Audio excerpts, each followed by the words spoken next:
Hello friends! Welcome back to the channel. I'm so thrilled you've joined us today. Buckle up because we're about to embark on a wild, mind-blowing ride through mastery by Robert Greene. Now, let me ask you something right off the bat.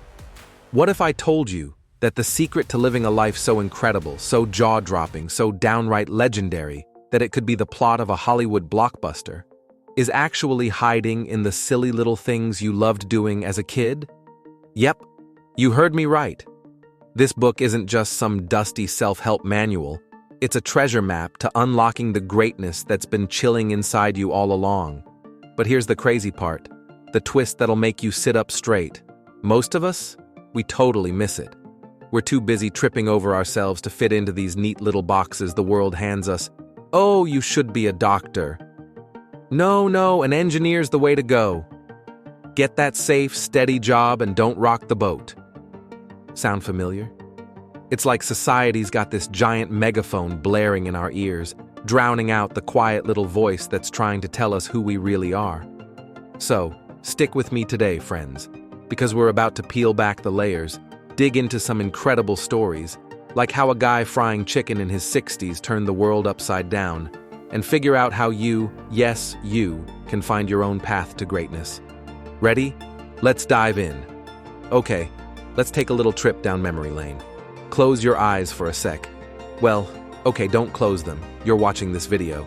But just imagine it with me. Picture yourself as a kid, maybe 5, 6, 7 years old, running around with that wild, unstoppable energy. What were you absolutely obsessed with back then? For me, it was Lego bricks. I'd sit there for hours, my little hands snapping those colorful pieces together, building castles and spaceships and whole imaginary kingdoms where I was the ruler, the hero, the mastermind. Maybe for you, it was something totally different. Were you the kid who'd grab a pencil and sketch comics until your fingers cramped and your crayons were stubs? Or maybe you were the storyteller, perched on the couch, spinning epic adventures for your toys or your siblings, or even the family dog who didn't have a choice but to listen. Robert Greene, this brilliant guy who wrote Mastery, he's got this big, beautiful idea. He says every single one of us comes into this world with a calling, a unique spark, a little compass inside that points us towards something extraordinary. Back in those childhood days, we could hear it loud and clear. It was in the way we lost ourselves in the stuff we loved. No rules, no pressure, just pure joy. But then, here comes the not-so-fun part. Life starts piling on. Parents sit us down and say, "Hey, sweetie, you've got to be practical, dreams don't pay the rent." Teachers herd us into lines and tell us to pick from the approved list. Math, science, maybe history if you're lucky. And society? Oh, society's the worst. It's like this giant machine that churns out advice. Play it safe, fit in, don't chase crazy ideas. And before we know it, that little voice, that spark, it's buried under a mountain of shoulds and have-tos. But here's where Greene flips the script, and I love this part. He says the people who end up doing huge, world-changing things, the artists who paint masterpieces, the inventors who dream up gadgets, even the guy who gave us fried chicken perfection, they're the ones who tune out all that noise and listen to that whisper from way back when. Let me tell you about one of my favorite examples from the book. Colonel Harland Sanders. Picture this guy, 60 years old, no money, no fancy degree, just a beat-up old car and a recipe for chicken that he's fiddling with in some tiny shack. Most people would have looked at him and said, "Dude, it's over, hang it up." But Sanders? He heard something different.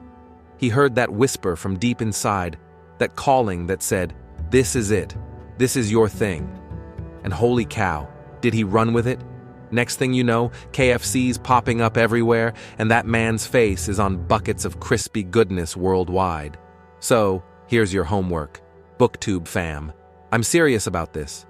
Pause this video right now. I'll wait, I promise. And grab a notebook or your phone or even a napkin if that's all you've got. Write down one thing, just one little thing, you loved doing as a kid. Maybe it's messy, maybe it's random, but that's your first clue to your calling. Go ahead. I'll be here when you get back. All right, welcome back. Got your clue? Awesome. Now let's talk about what happens next, because finding that spark is just the beginning. It's like you found the treasure map, but you've still got to slog through the jungle to get the gold. Greene calls this next part the apprenticeship phase, and let me warn you up front, it's not all sunshine and rainbows.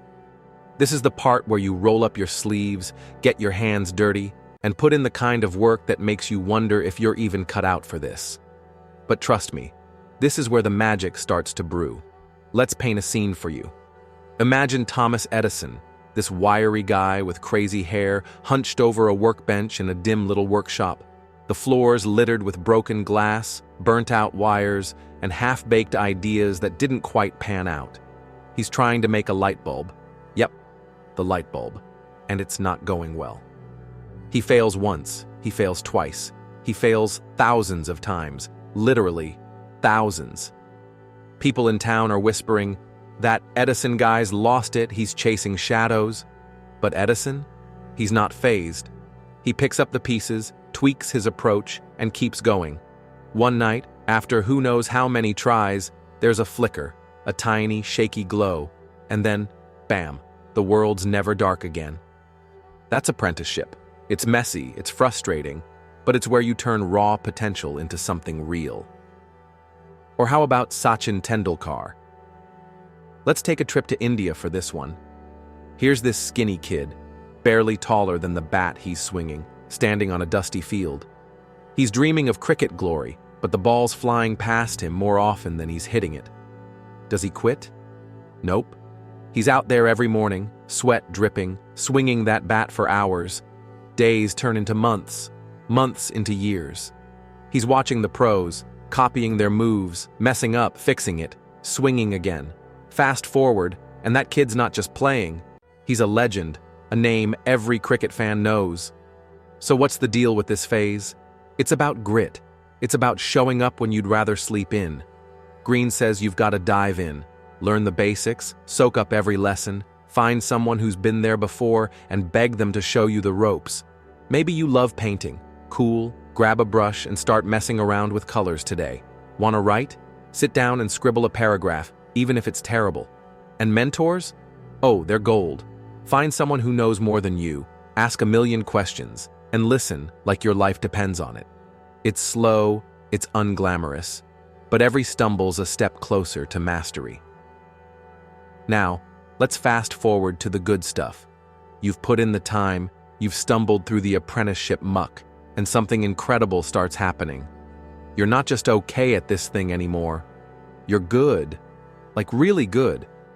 Greene says this is where mastery kicks in, and it's not just about following the rules anymore. It's about bending them, breaking them, making your own. You start trusting your gut, seeing things no one else can, like you've got this sixth sense built from all those hours of work. Think about Steve Jobs for a sec.